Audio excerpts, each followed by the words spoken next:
Buenas tardes. El tema de hoy en la materia de derechos humanos van a ser los tratados que integran el sistema de las Naciones Unidas en lo que son derechos humanos. En primer lugar tenemos la Convención sobre los Derechos del Niño y su comité.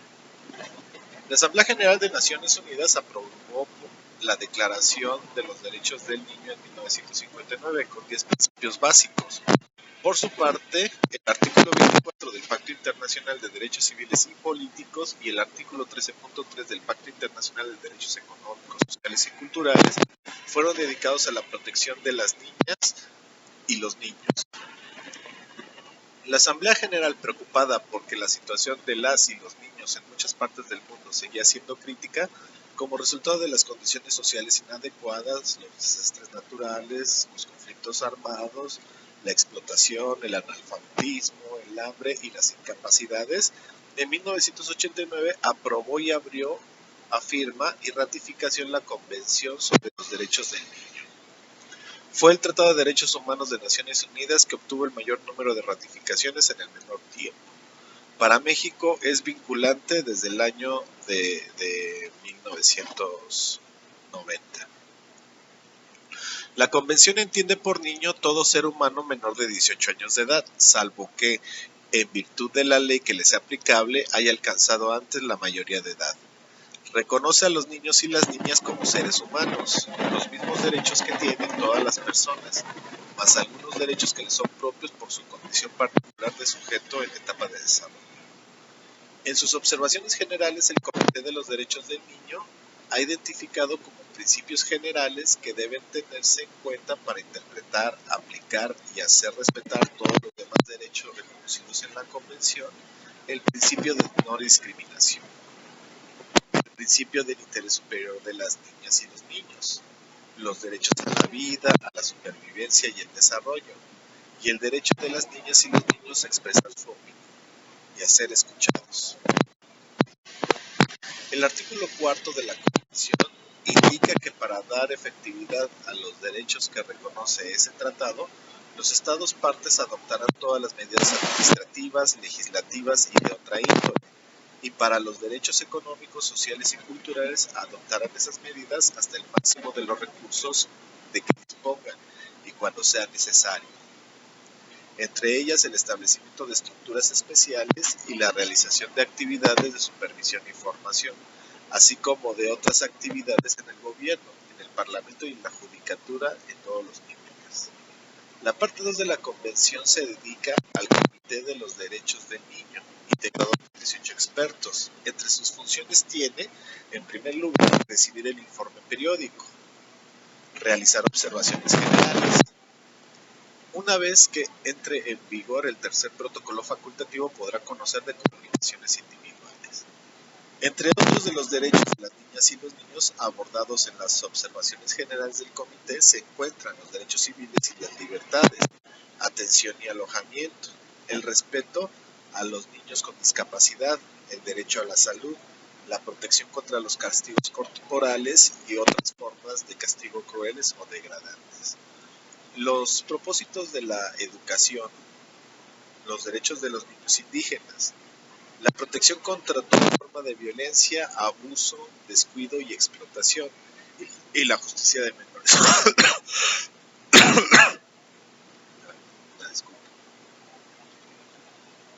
La Convención tiene dos protocolos facultativos. México es parte de ambos. Uno relativo a la participación de los niños en conflictos armados, cuyo artículo 3.2 indica que cada Estado parte depositará al ratificar el presente protocolo o adherirse a él una declaración vinculante en la que se establezca la edad mínima en que permitirá el reclutamiento voluntario en sus Fuerzas Armadas Nacionales y se ofrezca una descripción de las salvaguardas que haya adoptado para asegurarse que no se realice ese reclutamiento por fuerza o coacción.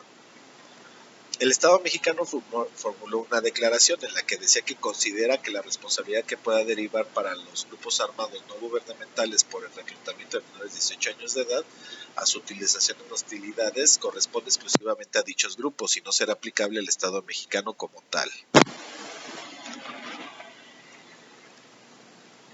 El otro protocolo facultativo es relativo a la venta de los niños, a la prostitución infantil y la utilización de los niños en la pornografía. Asimismo, en 2011, la Asamblea General aprobó y abrió otro protocolo facultativo relativo al procedimiento de comunicaciones, pero como se mencionó, aún no entra en vigor. El siguiente instrumento es la Convención Internacional sobre la Protección de los Derechos de todos los trabajadores migratorios y de sus familiares y su comité.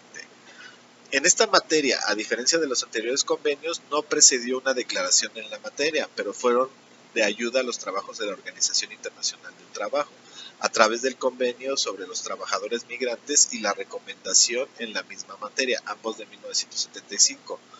En 1978, la Asamblea General de Naciones Unidas invitó a los gobiernos de los países a considerar la aprobación de medidas definitivas que favorecieran en sus territorios la normalización de la vida familiar de los trabajadores migrantes mediante la reunión de sus familias. En 1990 se aprobó y se abrió a firma, ratificación y adhesión la Convención Internacional de la Protección de los Derechos de todos los trabajadores migratorios y de sus familiares. Para México es vinculante desde 1990. La Asamblea General, al aprobar este tratado, reiteró que era preciso intensificar los esfuerzos para mejorar la situación y garantizar el respeto de los derechos humanos y la dignidad de todos los trabajadores migratorios y sus familias. La convención comprende 9 apartados. El primero lo dedica al alcance y definiciones. El principio de no discriminación es un eje transversal en los 9 tratados de derechos humanos de Naciones Unidas. El artículo primero de la Convención comienza con él e indica que este tratado se aplicará durante todo el proceso de migración de los trabajadores migratorios y sus familiares, que comprende la preparación para la migración, la partida, el tránsito y todo el periodo de estancia y de ejercicio de esa actividad remunerada en el estado de empleo, así como el regreso al estado de origen o al estado de residencia habitual.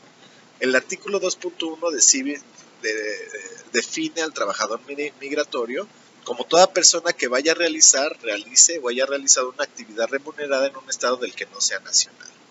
Entre sus apartados aborda los derechos humanos de todos los trabajadores migratorios y sus familiares, es decir, que no distingue entre personas migrantes regulares o irregulares. Los derechos que estos tienen cuando están documentados o se encuentran en situación regular y la promoción de las condiciones satisfactorias, equitativas, dignas y lícitas en relación con la migración internacional de los trabajadores y sus familiares. El Estado mexicano, al ratificar la Convención Internacional sobre la Protección de los Derechos de todos los trabajadores migratorios y de sus familiares, formuló la siguiente declaración interpretativa.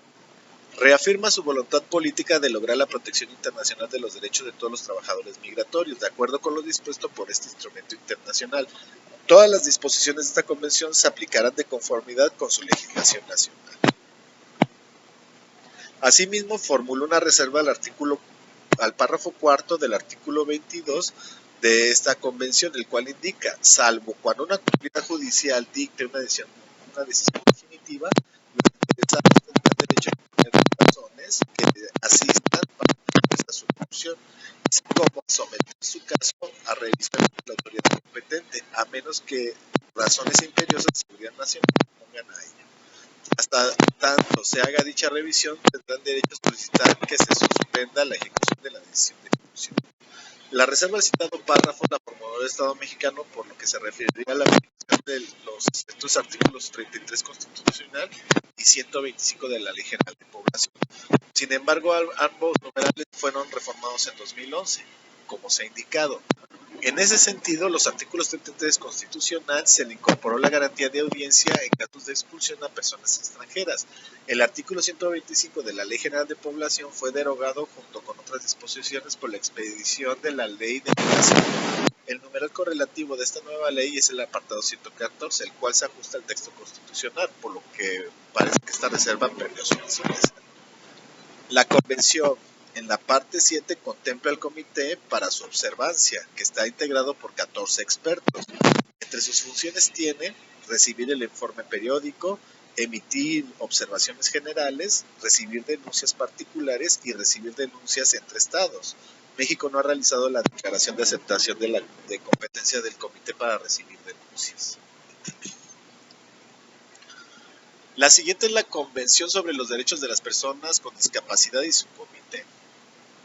La Asamblea General de Naciones Unidas aprobó y abrió a firme ratificación la Convención sobre los Derechos de las Personas con Discapacidad en 2006. Para México es vinculante desde 2007. El goce pleno y en condiciones de igualdad de todos los derechos humanos por todas las personas con discapacidad, dice el artículo 1. Y la prohibición de discriminación por motivos de discapacidad constituyen los ejes transversales en todo el tratado. Define a las personas con discapacidad como aquellas que tengan deficiencias físicas, mentales, intelectuales o sensoriales a largo plazo, que al interactuar con diversas barreras puedan impedir su participación plena y efectiva en la sociedad, en igualdad de condiciones con los demás. La adopción de medidas legislativas y administrativas para hacerlos efectivos y tener en cuenta que todas las políticas y programas los protejan y promuevan, así como la promoción del diseño universal, es decir, el diseño de productos, entornos, programas y servicios que puedan utilizar todas las personas en la mayor medida posible sin necesidad de adaptación ni diseño especializado. Y asegurar la realización de ajustes razonables, que son las modificaciones y adaptaciones necesarias y adecuadas que no impongan una carga desproporcionada o indebida cuando se requieran en un caso en particular. Por otro lado, establece el deber de los estados de velar porque las autoridades e instituciones públicas actúen conforme a lo dispuesto por la Convención y que tomen todas las medidas pertinentes para que ninguna persona, organización o empresa privada discriminen por motivos de discapacidad. La Convención contempla el Comité sobre los Derechos de las Personas con Discapacidad, encargado de velar por su cumplimiento, el cual está integrado por 18 expertos. Entre sus funciones se encuentran recibir el informe periódico, emitir observaciones generales, recibir denuncias de particulares y realizar investigaciones. Por último, tenemos la Convención Internacional para la Protección de todas las personas contra desapariciones forzadas y su comité.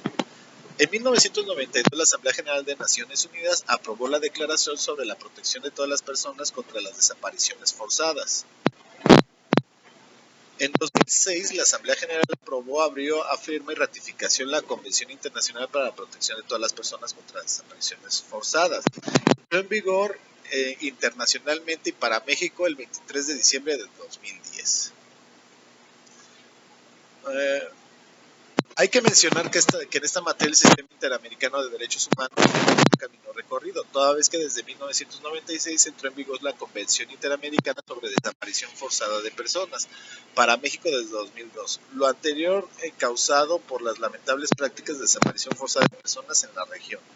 La Corte Interamericana de Derechos Humanos, desde su primera sentencia en el caso Velázquez Rodríguez contra Honduras, ha conocido de numerosos casos sobre desaparición forzada de personas, entre ellos el caso Raidilla Pacheco contra México. La Convención Internacional para la Protección de todas las personas contra las desapariciones forzadas define la desaparición forzada como el arresto, la detención, el secuestro, cualquier otra forma de privación de libertad que sean obra de agentes del Estado o por personas o grupos de personas que actúan con la autorización, el apoyo, la aquiescencia del Estado. Seguida de la negativa a reconocer dicha privación de la libertad o del ocultamiento de la suerte o el paradero de la persona desaparecida, sustrayéndola o a la protección de la ley.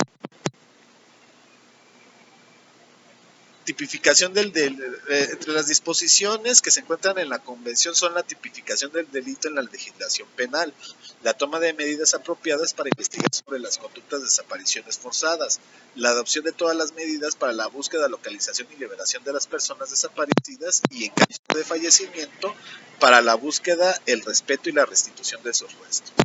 Las medidas para evitar la desaparición forzada de personas y la enseñanza y capacitación en la materia de personal militar o civil. La Convención define como víctima a la persona desaparecida y toda persona física que haya sufrido un perjuicio directo como consecuencia de una desaparición forzada. La víctima tiene el derecho de conocer la verdad sobre las circunstancias de la desaparición forzada, la evolución y resultados de la investigación y la suerte de la persona desaparecida, así como el derecho de la reparación y una indemnización rápida, justa y adecuada.